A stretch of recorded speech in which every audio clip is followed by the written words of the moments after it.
So something magical happened the other week, okay?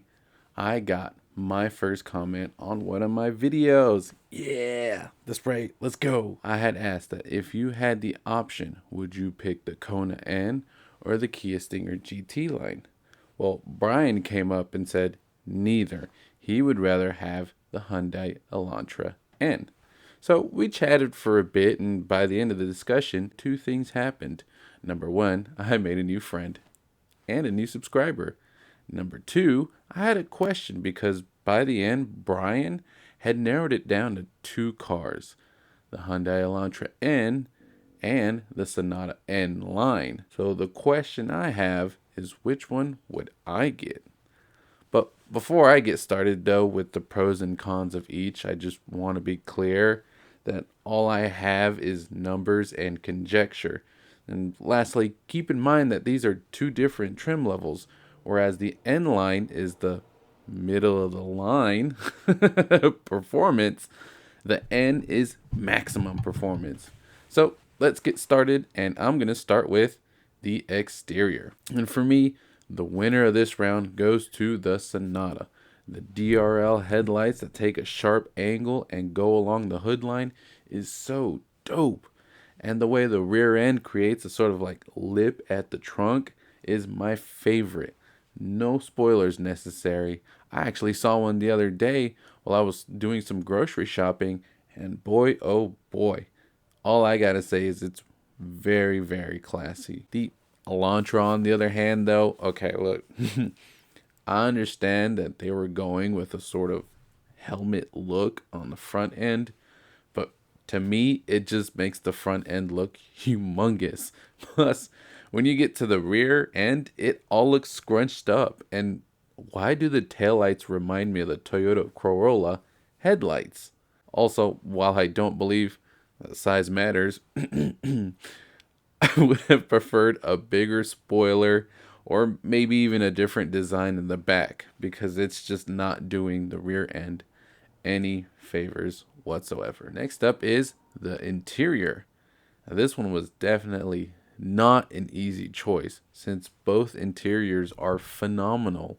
I love the four-spoke steering wheel design of the Sonata, but the blue N buttons and the red N green shift button on the Elantra just look like more fun.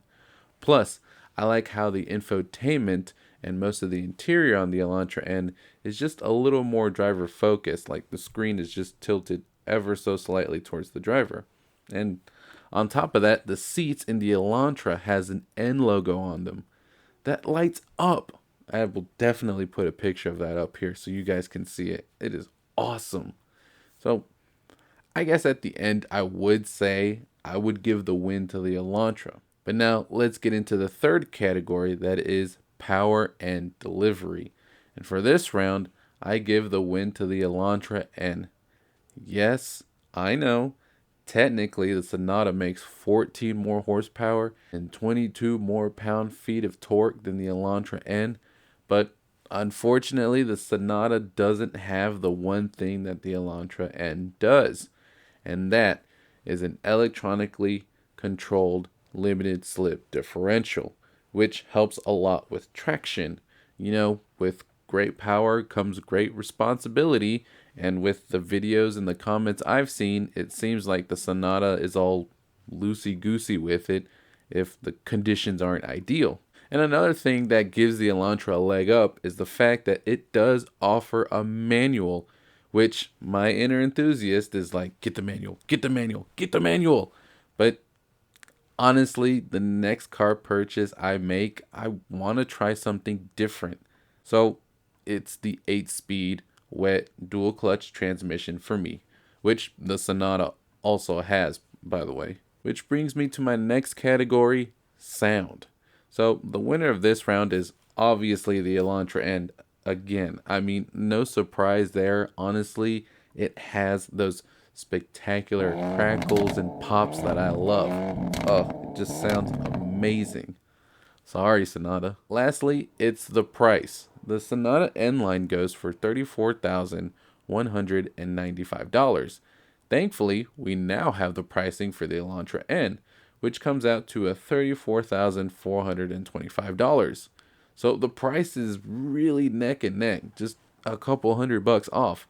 But the Sonata N line is slightly cheaper, probably cheaper to run and insure too in the long run, I suppose. I was hoping to be able to talk about features, but man, both of these cars offer so many different features, and breaking it all down would just take forever.